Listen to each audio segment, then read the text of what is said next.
Dear citizens of Turkey, dear brothers, ladies and gentlemen,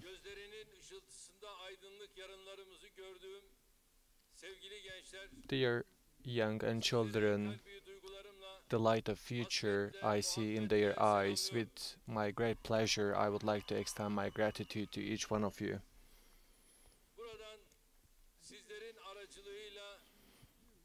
Right here, thanks to you,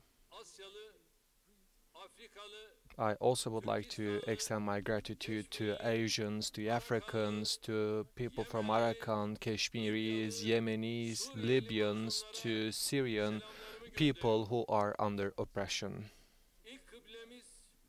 Our first Qibla and direction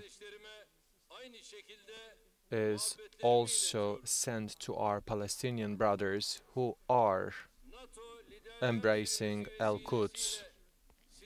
Thanks to NATO Heads of State and Government Summit, I am so happy to be together with you.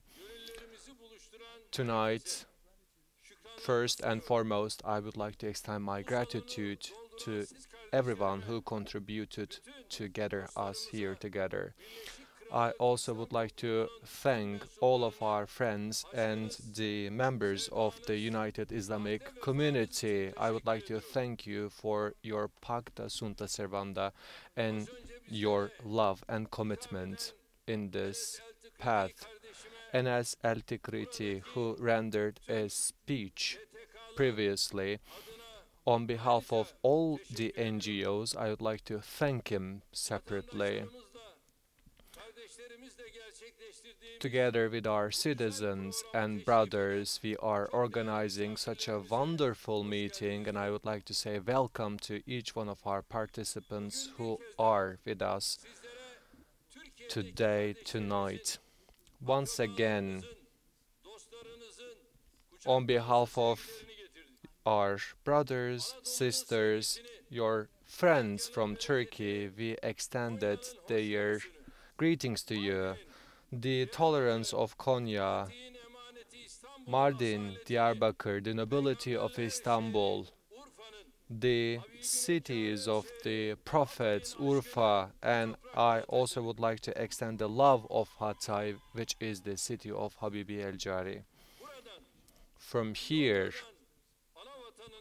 from London, I am sure that you are missing your hometowns, but you are closely following your hometown, your country.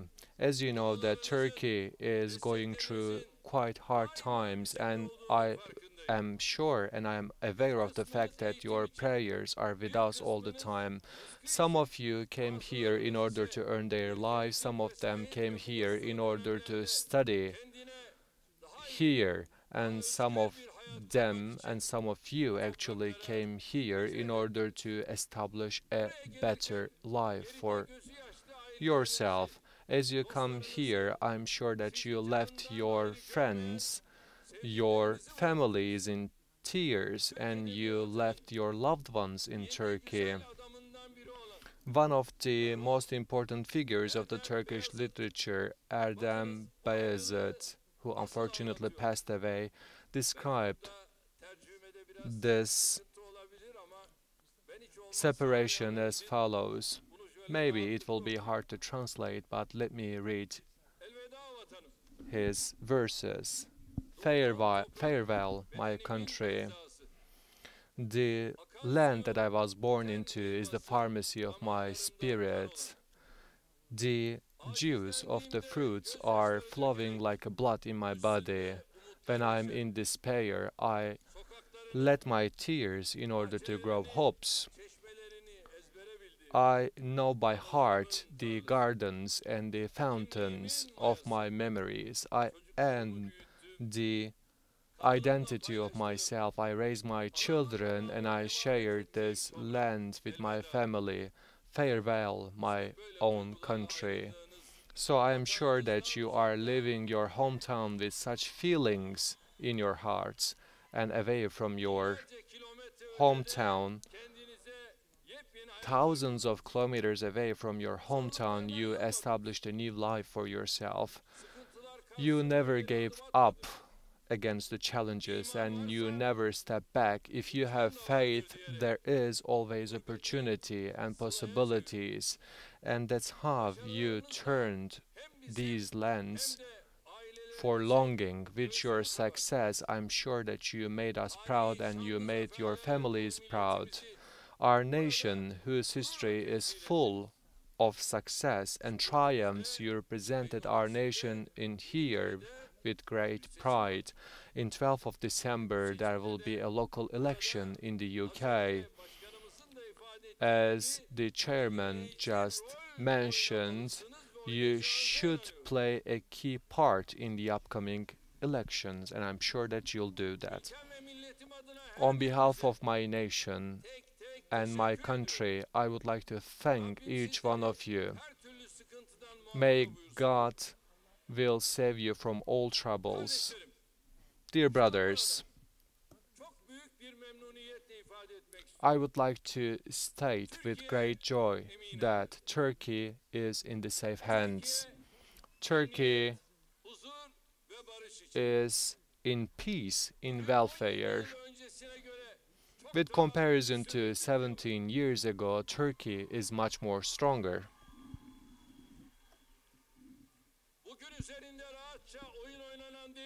Turkey is not a country on which different plays are being played, different games are being played, but Turkey is actually destroying all the games which are played on its lands.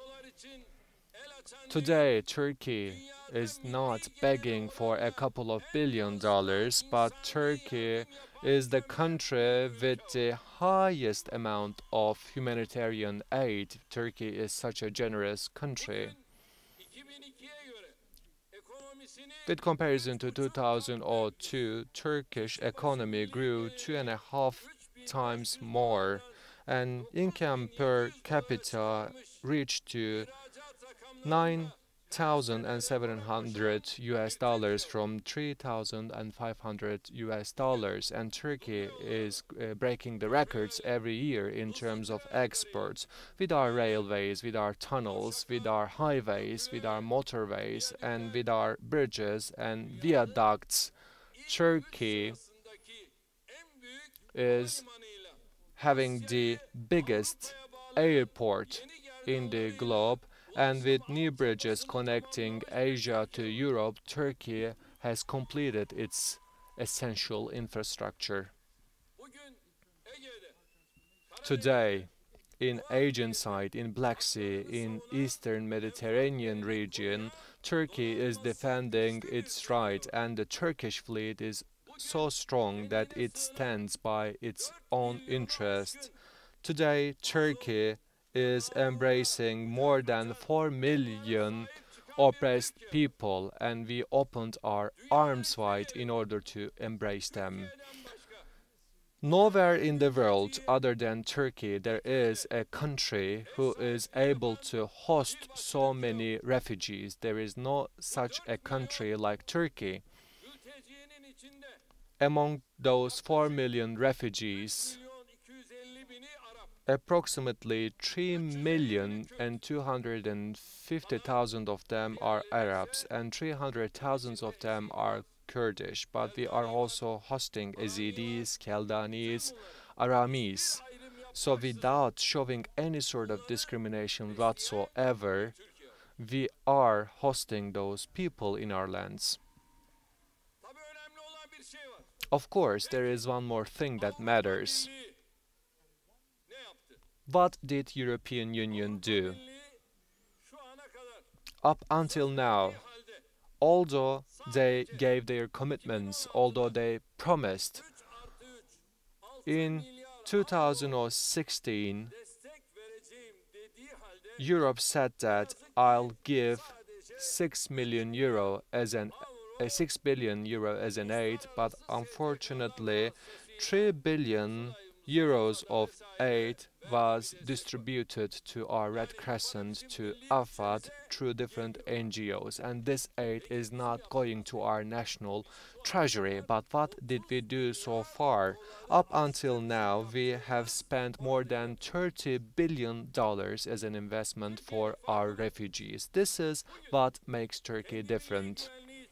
Today, for its own national security, Turkey will never seek for permission from any other country, and Turkish foreign policy is independent, as we can carry out operations in order to defend our national security.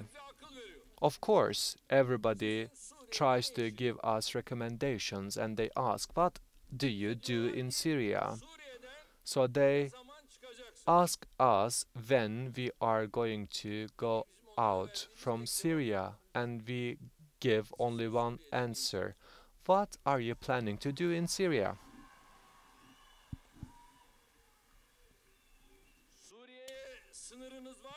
Do you have border with Syria? You don't have any. So what do you do in Syria then? Well, you are coming all the way to the Syria from 10,000 kilometers away or 3,000 kilometers away, but we have a borderline of 911 kilometers with the Syria, with our neighbor. Those terrorists, PYD, PYG, Daesh, PKK, they are attacking our cities in the borders with their missiles. We have martyrs, we have injured soldiers. And why should we wait with our hands tied? We are there, and we will be there, and we will not go out of Syria until we eradicate this region from all the terrorists.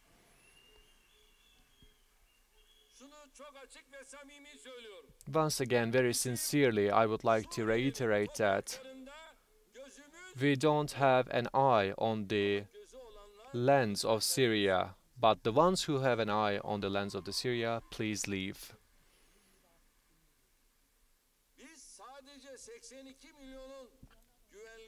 We are not providing security for 82 million people in Turkey, but we are also defending the rights of our 6.5 million citizens who live abroad. So our democracy is that strong.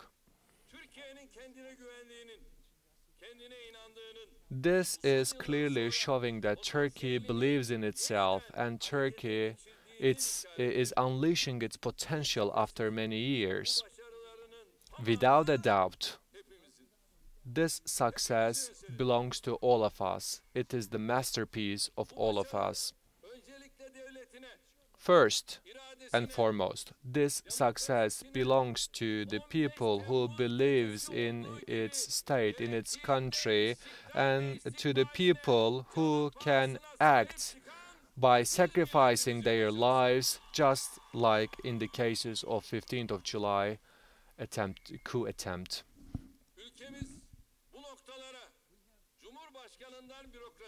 Our country comes to this point by the endeavors and the labors from president to the prime minister, from tradesmen to the investors, from the students to our diaspora in the foreign countries. Thank you.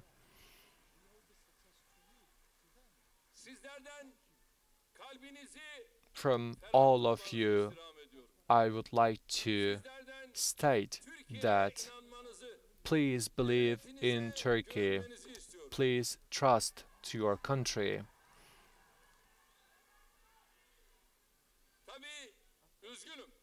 Of course, I am sad. I'm sad because they couldn't find a bigger room for us, since they couldn't find a bigger hall for us. Unfortunately, approximately thousands of our brothers had to stay outside. I hope that they'll forgive me. Of course, Not all of our participants sit here. The majority of our participants actually follow this meeting by standing. Please forgive me. Our country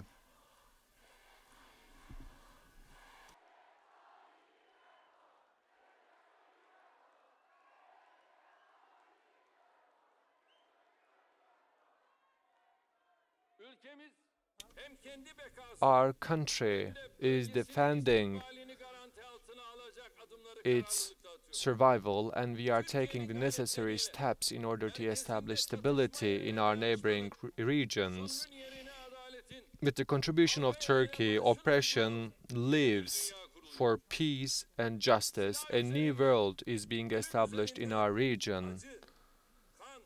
Pain, sorrow, blood, oppression, and threats are the tools which are trying to trap our country, but all of those traps are destroyed. The ones who believe that they can tame Turkey with terror, with blood, but they cannot reach to their targets. 82 million people is in great solidarity, and they are reinforcing their brotherhood, and they are going on with their sacred journey to their targets. Dear brothers and dear citizens, this correspondences between Turkey and UK has a history of 400 years. I hope that this cooperation and deep-rooted collaboration is reinforced and will be reinforced in the future as well. In the United Kingdom, there is a Turkish community with the number of almost 500,000. They are quite dynamic and quite productive. With your presence in this country, you are the humanitarian bridges between our countries. With comparison to 15 to 20 years ago, we see more active and more organized Turkish diaspora. Turkish community is serving to the development of the relationships between UK and Turkey. Our citizens are showing greater presence in the trade life, and it makes us proud. Turkish entrepreneurs in different sectors carry out projects, establish partnerships, and opens up branches, and they are contributing a lot to the economy of the United Kingdom. With your endeavor and with your effort as two countries at the beginning of 2017, we defined a target, and our target was to realize $20 billion of bilateral trade volume, and we almost accomplished it. In 2018, our bilateral trade increased 14% and reached to $18.6 billion. In a similar fashion, the figures in the tourism sector is gradually increasing each year. Last year, 2,250,000 UK tourists have been hosted in our country. In the first 10 months of 2019, this figure increased to 2.4 million with a 13% of increase. Hopefully, 2019 will be completed with groundbreaking records. Hopefully, this momentum will continue in each sector, from tourism to economy, from military spendings and defense sector to education. But I also would like to make a self-criticism in here. Unfortunately, the economic success of our Turkish citizens cannot be reflected on the political life. However, the conditions of the UK politics make it compulsory. So, a Turkish diaspora, if we cannot be active in the politics, then our effect for the policies which will shape our future will be low. With comparison to many other countries, we are in greater need for our NGOs. So that's why I would like to ask from each one of you to act in a coordinated and organized fashion.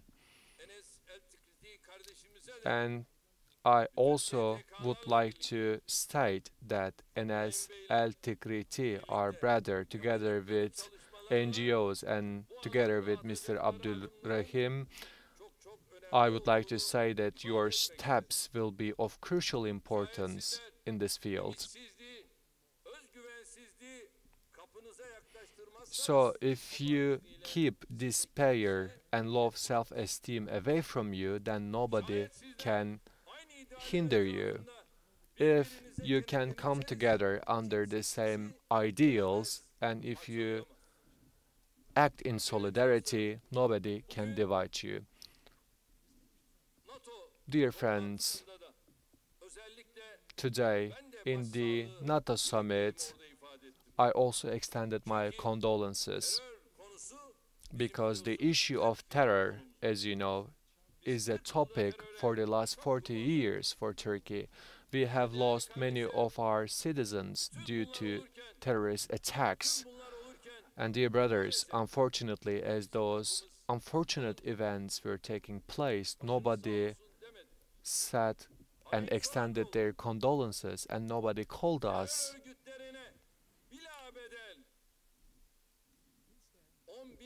And they actually helped terrorist organizations with ammunition, with weapons, with vehicles free of charge, but they didn't sell us weapons and ammunition, although we would like to buy with our money. But all the same, we worked, we exerted efforts, and we see that bad neighbors host us today.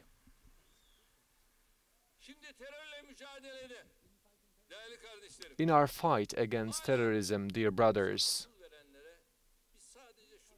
we say to those who would like to give us recommendations, keep your recommendations to yourself. We only say this sentence, but more important than that, they always use a concept, Islamic terror.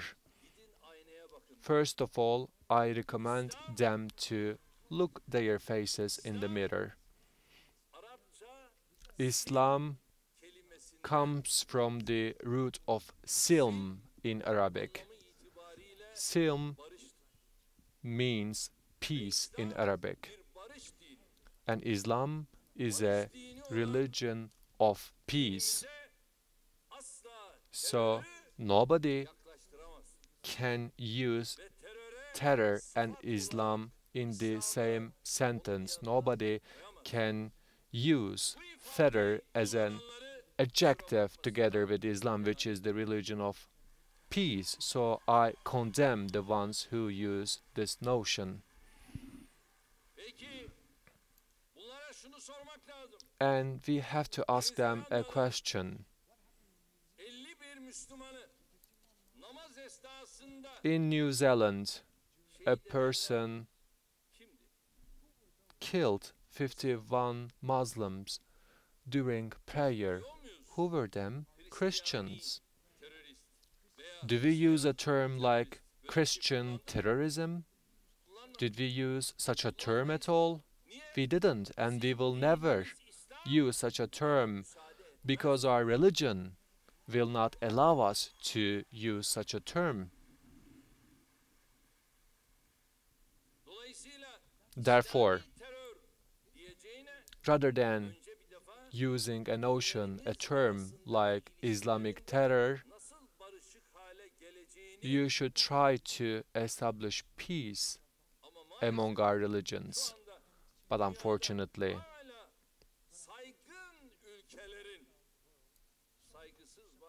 there are certain disrespectful leaders of respected countries using and coining the term Islamic terror. This cannot be. We cannot accept that.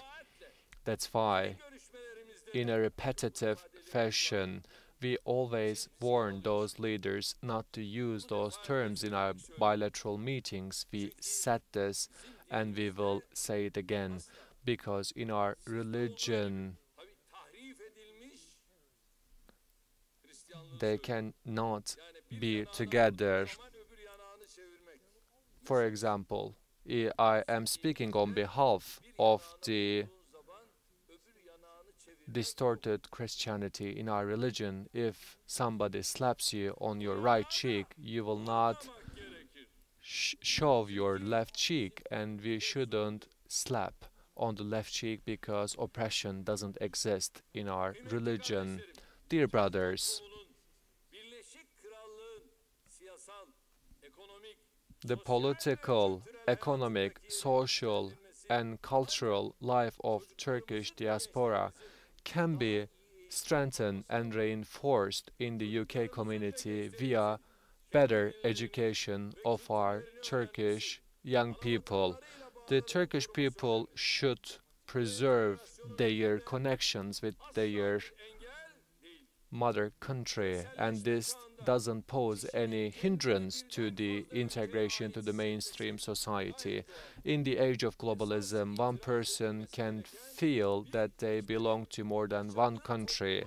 What should be objected is that we cannot expect from the immigrants to deny their roots. Assimilation policies never yielded results in anywhere in the globe. In order for an immigrant to integrate to that society where he or she lives, first, that society should respect the rights of the immigrants and they should accept immigrants.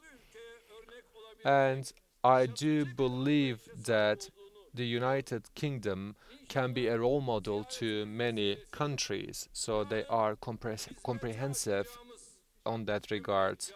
Hopefully, tomorrow, the opening of the Cambridge Mosque will be one of the role models of such a perspective in the UK.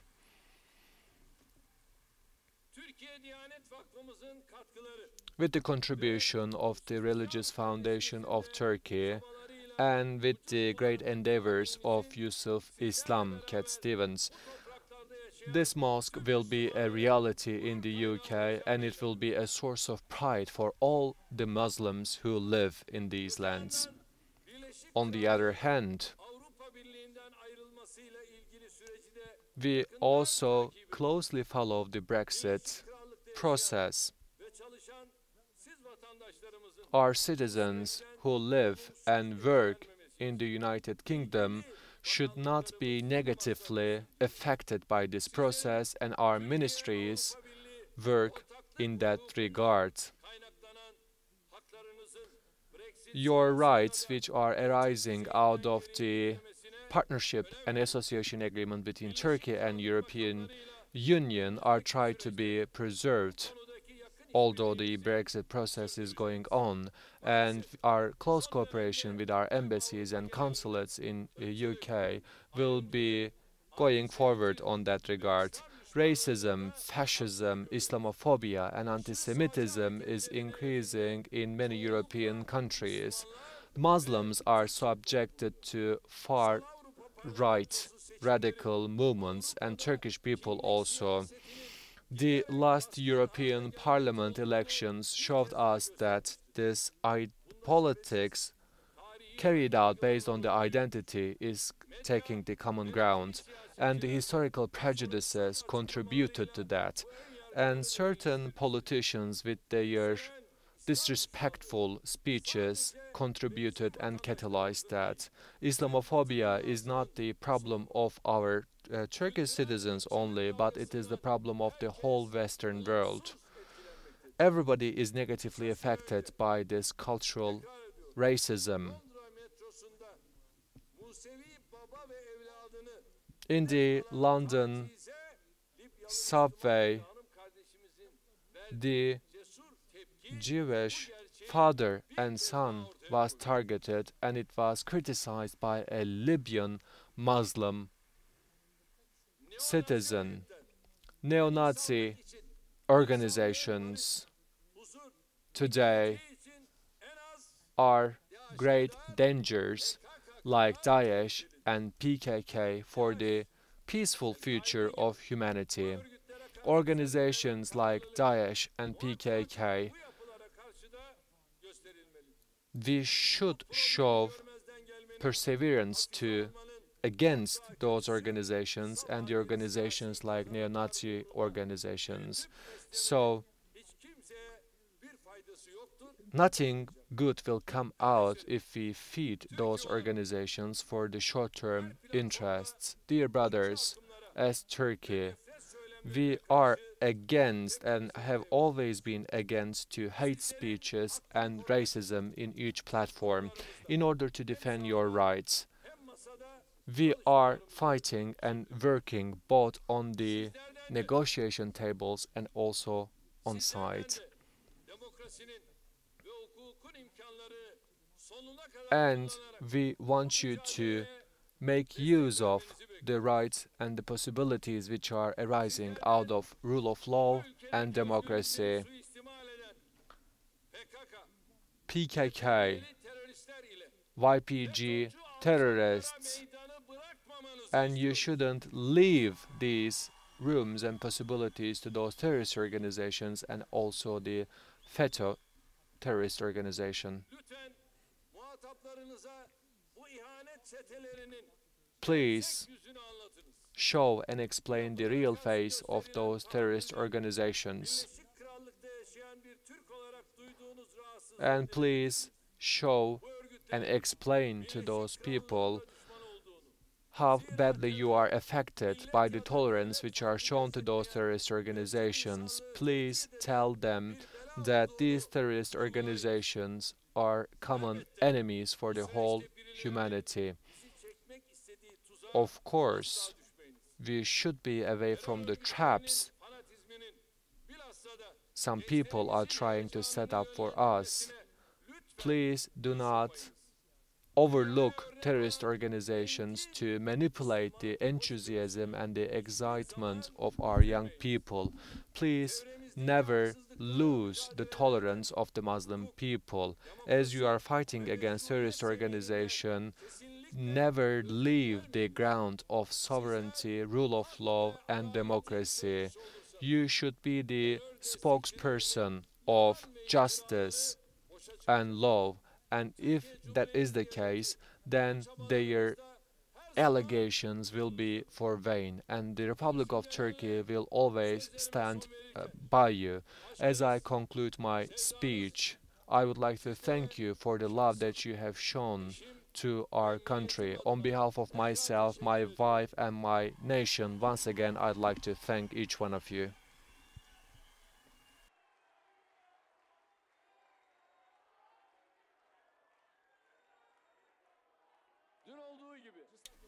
Just like yesterday, today, I also would like to thank United Kingdom, who once again helped us to organize this event. I hope that the United Nations Heads of State and Government Summit will be proven beneficial for the global peace, and I'd like to extend my gratitude and deepest respect to each one of you. God help you. Thank you.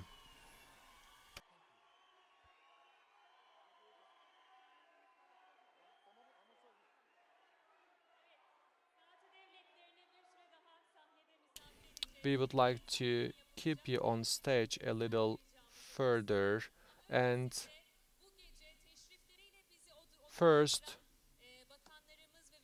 I'd like to invite our ministers Binali Yıldırım, Berat Albayrak, Hulusi Akar,